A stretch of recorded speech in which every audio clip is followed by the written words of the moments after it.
Hello sa inyong lahat! Narito na naman si Mami Essie para mag-share na naman sa inyo ng isang masarap na kakanin, ang biko kasaba. Pero bago tayo mag-umpisa, kung kayo ay nasa Facebook, don't forget to follow, like, and share. At kung nasa YouTube naman po, wag lang kalimutang mag-subscribe at pindutin ang bell button para lagi kayong updated sa ating mga bagong video.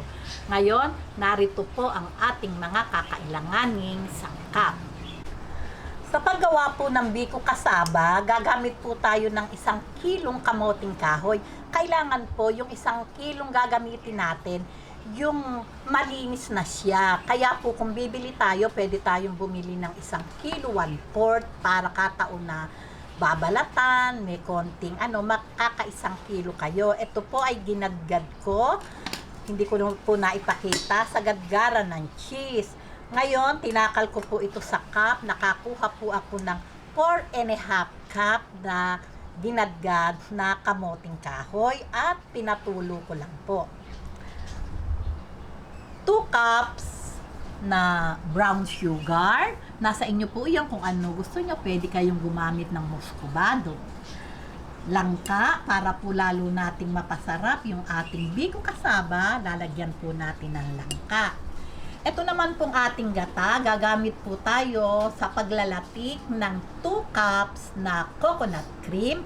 At para naman po sa ating kasaba, biko kasaba, gagamit po tayo ng 4 cups na coconut cream. Okay, umpisahan po muna natin yung paggawa ng latik.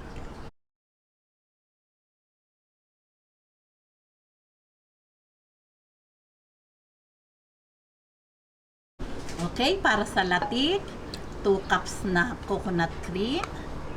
Ayan, kung napansin nyo po ay medyo may buo-buo kasi po ay galing po ito sa aking rep.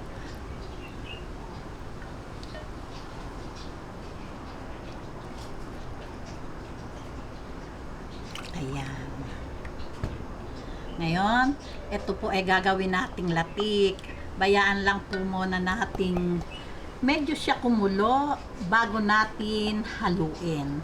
Ayan, haluin lang po ganyan. Babalik po ako pag kumukulo na siya o medyo nare-reduce na yung kanyang pinakagata at nag-uumpisa na siyang maglapik. Okay?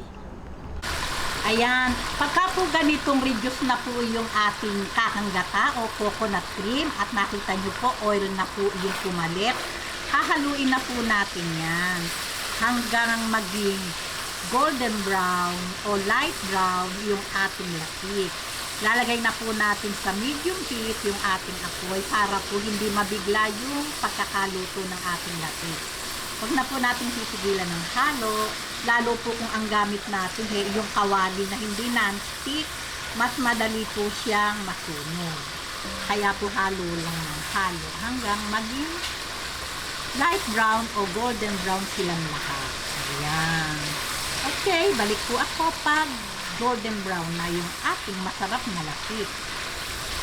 Ayan, pagka po ganitong golden brown na, ayan, nakita nyo, okay na po ito. Tatanggalin na po natin to sa ating oil kasi mainit po yung oil. Masusunog po yung ating latik.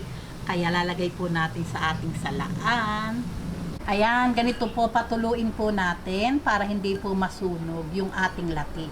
Kasi mainit po yung oil eh. Okay, ngayon umpisahan na po natin yung pagluluto ng ating biko kasaba. Ngayon po, dito din po sa ating kawaling pinaglapikan, dito ko po lulutuin yung ating masarap na biko kasaba. Maglalagay po tayo ng 4 cups na kakanggata.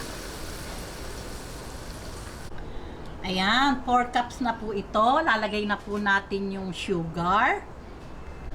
Ayan, ngayon lagay po natin tong sugar, 2 cups. Ayan. Tutunawin lang po natin yung ating sugar at medyo lang po paiinitin natin yung ating gata bago natin ilagay yung ating kasaba. Kasi sa pagbibiko po, ang gawa ko nito, di po ba pinapalapot natin yung ating coconut cream. Saka natin ilalagay yung ating malagkit na bigas. Kasi po, luto na po yung malagkit nun. Ito po kasi, kaya paiinitin lang natin at tutunawin yung asukal. Kasi po, hilaw yung ating ginadgad na kasaba. Okay. Ayan, pagka po ganyang mainit na po itong ating gata, lalagay na po natin itong ating langka. Ayan, at isusunod na din po natin itong ating kasaba. Ito pong kasaba, pinatulo ko, hindi ko po ito piniga, pero pinatulo ko. Ayan. Okay, lagay na po natin. Dahan-dahan at baka matalsikan itong aking anak na nagkakamera sa akin. Ayan.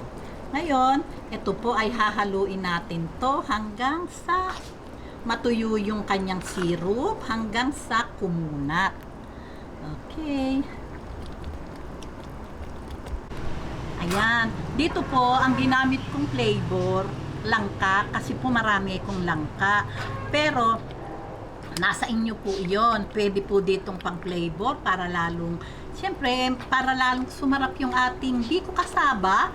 Pwede po ang buko, pwede din po ang makapuno. Ayan. At ang akin pong kalan, pag po ganito, nasa high heat pa po ito. Pero pagka yung talagang nagpapakunat na tayo, lalagay na po natin sa medium to low heat yung ating apoy hanggang sa tuluyan siyang maluto. Okay? Ayan, pagka po ganitong yung pong coconut cream natin, na-absorb na ng ating kamoting kahoy, ilalagay na po natin to sa medium heat hanggang sa tuluyan siyang kumunat.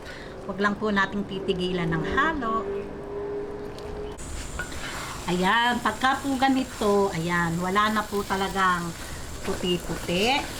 At talaga namang makunat na. Ayan, siguro pa pagka mga ganito na, mga 3 to 5 minutes na lang, ay okay na po ito. Ayan, makunat na oh. Ayan. Sa wakas, after 5 minutes, eto na po. Ayan. Talagang napakaganda na ng kunat.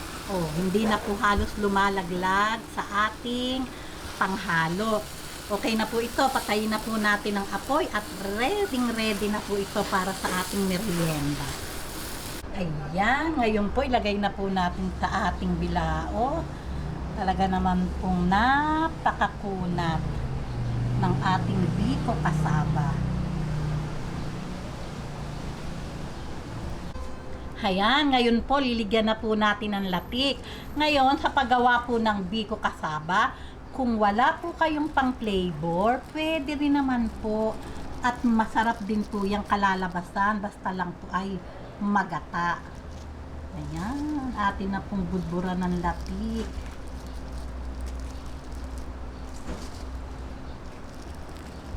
Ayan, heto na po ang ating napakasarap na kasaba. O, paano po? Tikiman na po tayo. Di po ba?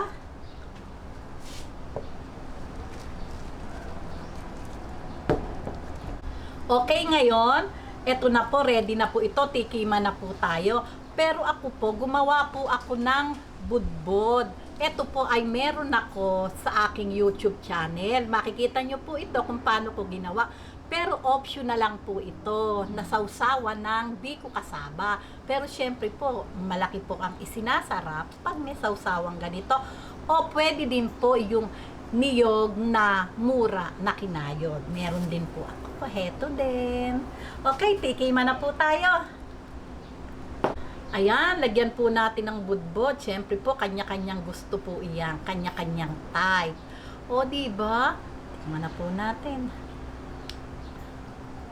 Very makuna talaga.